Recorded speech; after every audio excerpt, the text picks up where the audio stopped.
The little girl rejected from the law firm. No one expected her to expose the white director's scheme. She stood outside the building like a ghost they refused to see. Inside, they laughed at her resume without ever reading it. Nobody thought much of the girl who came in with her braided hair tied tight, her Goodwill blazer a size too big, and the quiet fire in her eyes. It was a Tuesday in downtown Atlanta, humid and gray, and the polished lobby of Hargrove, Bell and Attenborough felt like a whole different universe from the cracked pavement she walked in from. The receptionist didn't even bother to lift her head when the girl spoke. "Hi, I'm here about the internship interview. Name's Janiyah Brooks." The woman blinked, glanced down the list without a single click of her mouse, and said flatly, "We're full. But you can leave your resume. But I doubt we're hiring anyone off list." The girl nodded, slowly. She placed the paper on the desk with quiet hands, ignoring the snickering from two paralegals walking by in suits too clean and voices too smug. Outside, the heat clung to her like shame. But she didn't cry. Not yet. Janiyah had grown up on the south side, where the library closed early and the court stayed full. Her mom scrubbed motel bathrooms for a living and had dreams thick with bleach and resentment.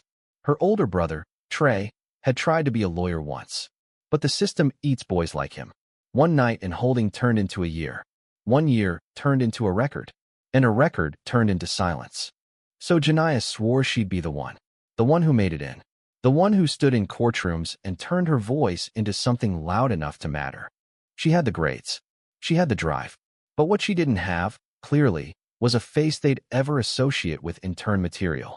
Later that week, she found the email rejection in her spam folder. No interview. No explanation. Just a cold line. "We appreciate your interest." Her fingers trembled. Not from sadness, but from something sharper. Because here's the thing. Janiyah had a cousin named Alicia who worked in HR tech support for the same firm. And Alicia wasn't the type to stay silent. "Girl, they filtered you out using that new system Hargrove's director pushed through," Alicia whispered on the phone. "It's called Project Clean Slate, or some BS like that. Supposed to boost diversity hiring, but it actually screens out applicants based on zip codes and high school districts. Guess whose zip gets flagged?" Janiyah didn't speak for a long second. "Can you prove it?" A pause. "Maybe." And just like that, the rejection turned into something else. She dug. Alicia slipped her snippets, policy drafts, algorithm outlines, even internal emails with veiled language like streamlining applicant quality and ensuring cultural fit. It was all wrapped in pretty PR talk, but Janiyah could smell what it really was. Institutional racism dressed up in legal polish. And then came the story that changed everything.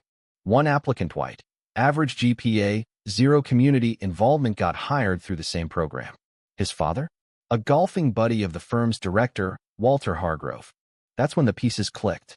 The entire Clean Slate initiative was a front. On paper, it looked like an effort to correct inequality. But in practice, it gave the firm tools to quietly filter out black and brown applicants while still looking progressive to donors and media. Janiyah knew what she had to do. She started with a blog post, anonymous, raw, and detailed. She laid it all out. The rejection, the code words, the rigged algorithms, the hypocrisy. Then she attached the documents. The post exploded. By the end of the week, a civil rights group contacted her. Then a local journalist. Then CNN. The firm denied it all, of course. But the leaks kept coming. Internal staff, some black, some white, started forwarding even more proof. Anonymous whistleblowers began speaking out. And suddenly, Walter Hargrove's name was trending on every major platform. By month's end, the Department of Labor had opened an investigation. And Janiyah? She finally got an internship. Not at Hargrove, Bell and Attenborough. At the Southern Center for Human Rights. The first day she walked into their office, someone handed her a cup of coffee and said, "We've been waiting for you." But this wasn't the end. Because what Janiyah exposed was bigger than one law firm. Bigger than one city. She'd peeled back a mask America loved to wear. The one that says racism ended with civil rights marches and slick TV ads. And now, people were listening. Janiyah didn't just walk into the legal system. She stormed it. And she wasn't leaving anytime soon. The media frenzy wasn't kind.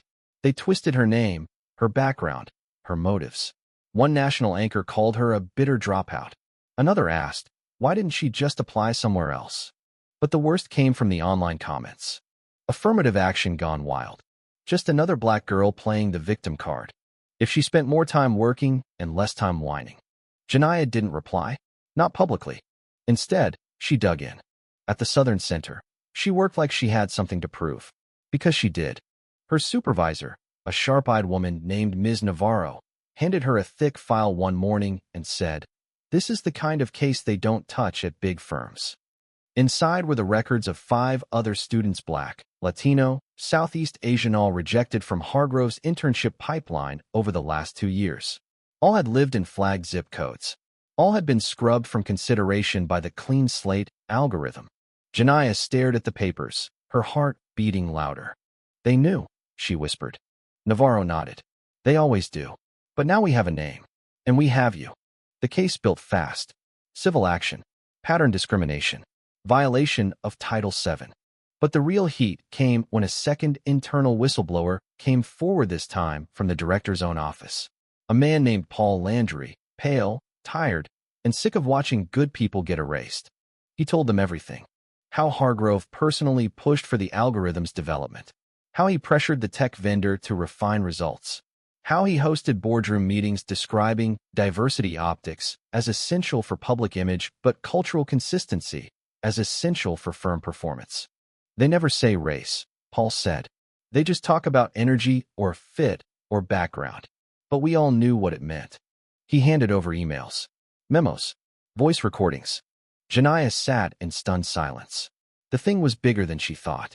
Not just one firm's prejudice, but a blueprint, a method to keep power in the same polished hands it always lived in. And then came the lawsuit. The press called it Brooks versus Hargrove, even though Janiyah wasn't suing personally.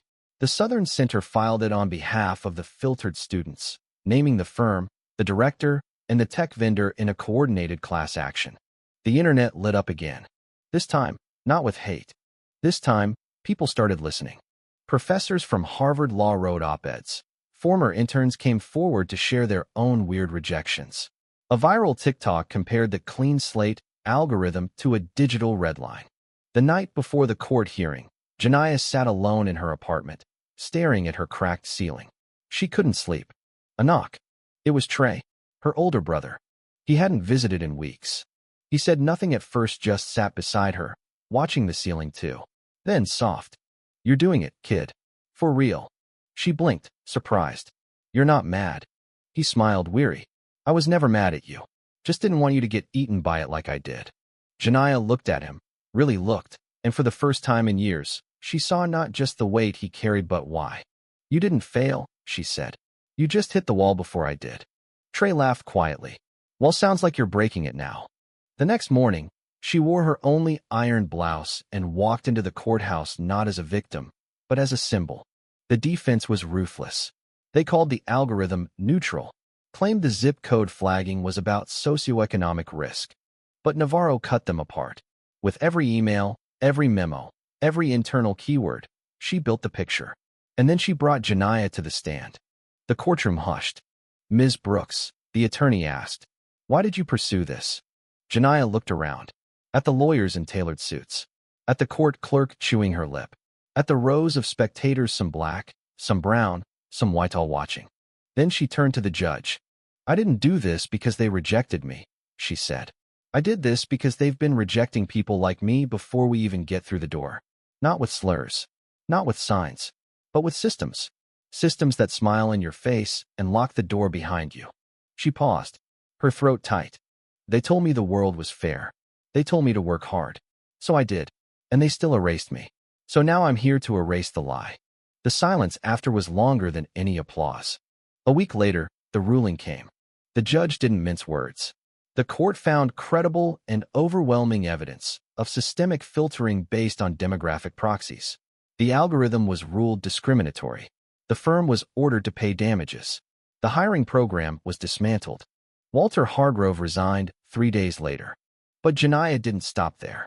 She toured colleges, spoke at panels, helped draft legislation with state senators to regulate algorithmic bias in hiring. She was only 20, and people were already calling her the next Kimberly Crenshaw. But Janiyah didn't care about titles. She cared about doors. and making sure no one else had to beg to be let in. Not again. Never again. The months that followed were a blur. Janiyah wasn't just a name in a lawsuit anymore, she had become a movement. But movements are heavy, and even revolutionaries need sleep. The media moved on quickly. After all, outrage has an expiration date. But Janiyah stayed. In courtrooms, in classrooms, in neighborhoods where kids still asked if people like them could ever be lawyers. At one local panel, an old white attorney stood up in the back row. His name tag read, Retired Partner, Bell and Attenborough. Young lady, he said, adjusting his glasses. Aren't you afraid of alienating the very people who might someday hire you? Janiyah blinked once. Slowly. I'm not asking to be hired, she replied. I'm asking them to stop hiring like cowards. The room erupted into a mix of gasps and claps. The old man sat down, red-faced. She moved on. She graduated that spring with a scholarship offer to Columbia Law. But she chose Howard instead. Because something about legacy and justice built from the ground up mattered more than prestige. She wanted to study where the soil was soaked with history, with pain, with strength. Howard welcomed her like family. On her first day, a professor handed her a reading list with a post-it that said, You already wrote the first chapter. Now write the rest. And she did. But it wasn't easy. The firm appealed the ruling. Walter Hargrove hired a new PR firm to paint himself as a victim of cancel culture. A sympathetic podcast called Second Chances gave him an hour-long interview where he teared up, talking about how hard it is for white men in today's climate. The host asked him if he regretted anything. I regret trusting algorithms, Hargrove said. I should have known they weren't ready. But I never meant to hurt anyone. He never mentioned Janiyah by name. Didn't have to. Because the internet didn't forget. Hashtags like Justice for Janiyah and algorithms aren't neutral trended again. But Janiyah didn't respond online. She worked with a legal coalition to investigate dozens of firms using similar hiring software. What they found was staggering. The same patterns. The same code. The same silent exclusions. This wasn't a glitch. It was a design. And now, they had proof. One evening, after 12 straight hours sifting through digital audit logs, Janiyah stepped out into the freezing DC night and finally let herself cry. Not from sadness, not even from exhaustion, but from the weight of it all. Because the truth wasn't just that the system was broken. It was that the system had never been built for her to begin with. Still, she pressed on. By her second year at Howard, she'd co-authored a federal policy proposal mandating algorithmic transparency in hiring. It was presented to the Senate Judiciary Committee and backed by 3 civil rights organizations. At the hearing, one senator, a graying man from Texas, smirked at her. Ms. Brooks, he said, don't you think this is all a bit dramatic? She smiled sweetly. Only if you've never been filtered out by software because your mom lived on the wrong street. The hearing room fell silent. Then, someone clapped. Just once. But it was enough. The bill didn't pass that session. But it was reintroduced the next. Progress doesn't come fast. But it comes. Back in Atlanta, Hargrove's firm rebranded. New name. New logo. Same building. But everyone remembered. Every intern class after 2025 knew the name Janiyah Brooks. Knew why her portrait hung in the lobby of the Southern Center for Human Rights, just above the quote. They told me the world was fair. So I did the work. And then I showed them the lie. By her third year, Janiyah got an invitation. A white envelope. Gold lettering. The American Bar Association keynote invitation. She nearly dropped it. She called Trey first. Bro, she said, voice shaking. You're not gonna believe this. He did. He always did. She stood on that stage in Chicago, 3 years to the day after she was turned away in that marble-floored lobby. And she told them everything. Not the sanitized version. The real version. The part where she almost gave up. The part where she hated her own skin some days because it felt like a target. The part where even winning still felt like begging for basic decency. But she ended differently. I don't want to be the exception, she said. I want to be the start. Thunderous applause. People lined up after her speech. Old judges. Young students. Community organizers. Even a young black girl no older than 12. She wore thick glasses and had a notebook filled with scribbles. Are you really her? She asked. Janiyah smiled. Who? The girl who broke the law firm. Janiyah chuckled. I didn't break them. I just told the truth loud enough. The girl nodded. I'm gonna be like you. Janiyah knelt down. No, be better than me. She walked away that night under city lights, thinking of her mom, of Trey, of her high school counselor who once told her maybe she should consider a trade. And she laughed. For real this time. Not because it was funny, but because she had turned their silence into fire and the world was finally warming to it. The spring Janiyah graduated from Howard, the city was in bloom. Cherry blossoms flurried like paper confetti, and the streets of D.C. buzzed with something new possibility. Her name had made its way into textbooks, legislative discussions, and even a Netflix documentary. But she wasn't done. Because the real test wasn't fame. It was legacy. She accepted an offer to join the Equal Justice Initiative in Montgomery, Alabama. Not because it was prestigious, it wasn't, but because it was real, tangible. People walked through those doors with ankle monitors, eviction notices, and tears on their cheeks. And Janiyah met every one of them with the same quiet promise: you matter. Her first major case involved a software used by housing agencies to deny applications based on a predictive risk score. She knew the algorithms sent by now, knew the way racism hid behind code and technical jargon, knew the silence of systems that smile while they disappear you. She cracked it, brought the data to court, won the case, changed the system. Again, but not everyone celebrated. Late one night, she found a note taped to her office door. We know where you live. No name, no signature. She sat on the floor for an hour after that, knees to chest. Not because she was scared, but because even now, after all the change, all the speeches, all the victories, the truth was clear. Some people still hated her for being black and loud and unafraid. And maybe they always would. But she wasn't here for their comfort. She was here for the kid in Birmingham who got rejected because their last names sounded foreign. For the girl in Tulsa who got flagged because her mom missed rent last month. For her brother, who never stopped believing she'd do something big even when the world gave him every reason to stop dreaming. So she kept showing up. One day, an envelope came from the White House. The administration wanted her input on a new executive order regulating AI use in hiring, housing, and healthcare. She didn't answer right away. Instead, she traveled back to Atlanta, to the old Hargrove building. It had new letters on the glass, Westbridge Legal Group. But the bones were the same. She stood outside, arms crossed, staring up at the steel and glass. And that's when a security guard stepped out. An older black woman with salt and pepper hair. You Janiyah Brooks? She asked. Janiyah blinked. Yeah. The woman smiled. I was working here the day they turned you away. Watched you walk out with your shoulders square. Never forgot it. Janiyah swallowed. You still work here? The woman nodded. Not for them. For us. We unionized. Got some new partners. Things are better. Still messy, but better. She looked up at the building with a strange tenderness. You cracked something open, baby. Not just here. Everywhere. Janiyah felt her chest tighten. For so long, she'd carried the work like a burden. But now, for the first time, she saw it as a seed. She left Atlanta the next morning. Accepted the White House invitation. Helped draft the nation's first enforceable guidelines on algorithmic fairness. Became a visiting lecturer at Howard. Then a professor. Then a published author. Her book, The Filter, Race, Power, and the Lies We Code, made the bestseller list. But she kept her desk at the Equal Justice Initiative. Because the fight was never just about policy. It was about people. Real people. And one of them was named Ava. She was 16, soft-spoken, and terrified. Her school flagged her for disciplinary concern based on a predictive software used by the district. She'd never been in a fight. Never skipped class. But she was black. Her test scores were average. And her zip code? Still one of the wrong ones. Her mom called Janiyah out of desperation. I don't know what to do, she said, voice cracking. They're trying to push her into a behavioral program. She's just a kid.